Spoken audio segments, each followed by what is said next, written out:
Hi students, இப்போ நம்ம பார்க்கக்கூடிய ஒரு சிம்பிள் ப்ராப்ளம் எடுத்துக்காட்டு 4.6 என்ன அப்படிங்கறத பார்ப்போம். தொடக்கத்தில் ஓய்வில் உள்ள ஒரு பொருளின் மீது F = kx² என்ற மாறும் விசை செயல்படுகிறது. பொருளானது x = 0 மீட்டர் முதல் x = 4 மீட்டர் வரை இடப்பெயர்ச்சி அடைய விசையினால் செய்யப்பட்ட வேலையை கணக்கிடுக. பிராக்கெட்ல வந்து பாத்தீங்கன்னா மாறிலி மதிப்பு கொடுத்திருக்காங்க. மாறிலி k = 1 நியூட்டன் மீட்டர் பவர் -2 என கருதுக. சோ சிம்பிள் தான். ஃபர்ஸ்ட் வந்து ஒரு பொருள் ஓய்வுல இருக்குன்னு சொல்றாங்க. சரியா? அந்த ஓய்வுல உள்ள ஒரு பொருள் மேல கொடுக்கக்கூடிய விசை, ஒரு விசையை கொடுக்கறாங்க. விசை வந்து என்னது? F = kx². விசைனா ஃபோர்ஸ். சரி, இப்போ என்ன ஆகுதுன்னா இந்த பொருள் வந்து நகர ஆரம்பிக்குது. நீங்க கொடுக்கிற விசை வந்து என்னது? மாறும் விசை அப்படின்னு சொல்லியிருக்காங்க. கொடுத்த உடனே என்ன ஆகுது? இந்த பொருள் ஓய்வுல இருந்து நகர ஆரம்பிக்குது. தொடக்கத்துல வந்து அதனுடைய இடப்பெயர்ச்சி x = 0 மீட்டர். அப்புறம் என்ன ஆகுது? விசை மாறும் போது பொருளும் வந்து நகர ஆரம்பிக்குது. இப்ப இந்த இடத்துல வருதுன்னு வச்சுக்கோமே. இப்ப இடப்பெயர்ச்சி என்னது? x = 4 metre. சரி, இந்த இடத்துல வரை இடப்பெயர்ச்சி அடைய இந்த விசையினால செய்யப்பட்ட வேலை என்னன்னு கேக்குறாங்க. பொதுவா வேலை அப்படின்னா விசை பெருக்கல் இடப்பெயர்ச்சி அப்படின்னு சொல்லுவாங்க. இடப்பெயர்ச்சி 6 தான் முதல்ல சொல்லுவோம். இது x அச்சுங்கிறதால x ன்னு போட்டுக்கலாம். ஆனா இடப்பெயர்ச்சி தொடக்கத்துல 0, போக போக இடப்பெயர்ச்சி மாறிக்கிட்டே இருக்கிறது இல்லையா? அதனால dx மாறுது. அப்ப வேலை என்ன ஆகும்? மாறும். கரெக்டா? இப்ப இதுல இருந்து நமக்கு மொத்த வேலை தான் வேணும். மொத்த வேலைக்கு என்ன பண்ணணும்? இத தொகைக்கெழு இன்டகிரேஷன் சொல்லுவாங்க. அப்படி எடுக்கும்போது இன்டகிரல் dw என்னது? w = இன்டகிரல் fங்கிறது விசை. அதுவும் எந்த அச்சுல அப்படின்னா x அச்சுல போயிட்டு இருக்கனால வேணா தேவைப்பட்ட பிராக்கெட்ல f(x) அப்படின்னு போடலாம் இன்டு dx. சரியா?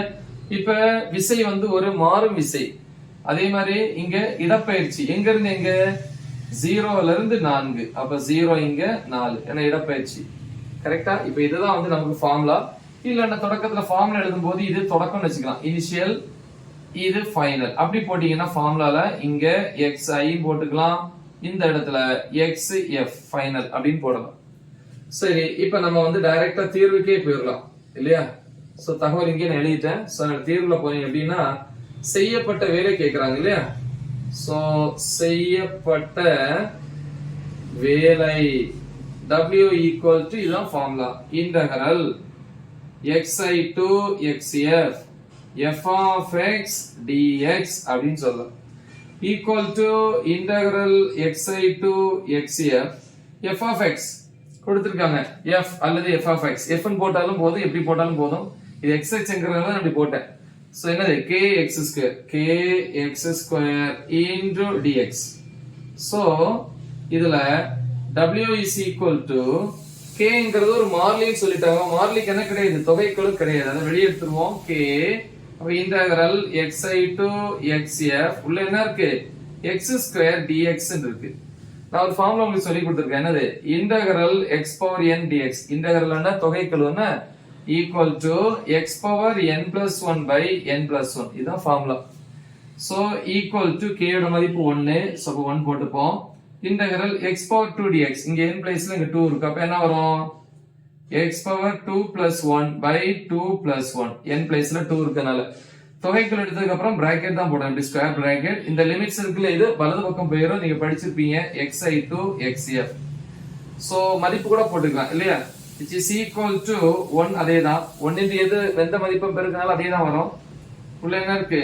x³/3.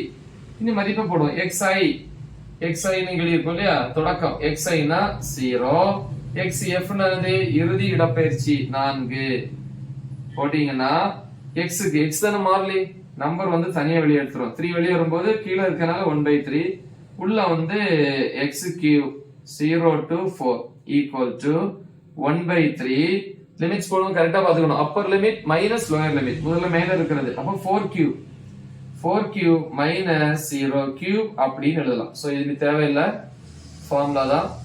சோ அப்ப நெக்ஸ்ட் ஸ்டெப் என்னது? w = இங்க என்ன இருக்கு? 1/3 into 4³. 4 பெருக்கல் 4 பெருக்கல் 4 4 பெருக்கல் 4 16 16 பெருக்கல் 4 என்னது? 64. கரெக்ட் தானே? எஸ் -0 0க்கு மதிப்பு இல்லாத விட்டுரும்.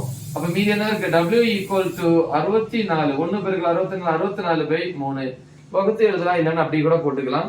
அலகு என்ன? அலகு பாத்தீங்கன்னா விசையினுடைய ஃபார்முலா, வேலையினுடைய ஃபார்முலா விசை பெருக்கல் இடப்பெயர்ச்சி. விசைனா நியூட்டன், இடப்பெயர்ச்சினா மீட்டர். சோ இப்படி வச்சுக்கலாம், இல்ல நீங்க டிவைட் பண்ணி கூட போட்டுக்கலாம். சோ ரொம்ப சிம்பிளான ஒரு கணக்கு. நல்ல தெளிவா பிராக்டிஸ் பண்ணுங்க. மறக்காம இதை உங்க ஃப்ரெண்ட்ஸுக்கு ஷேர் பண்ணுங்க. All the best. தேங்க்யூ.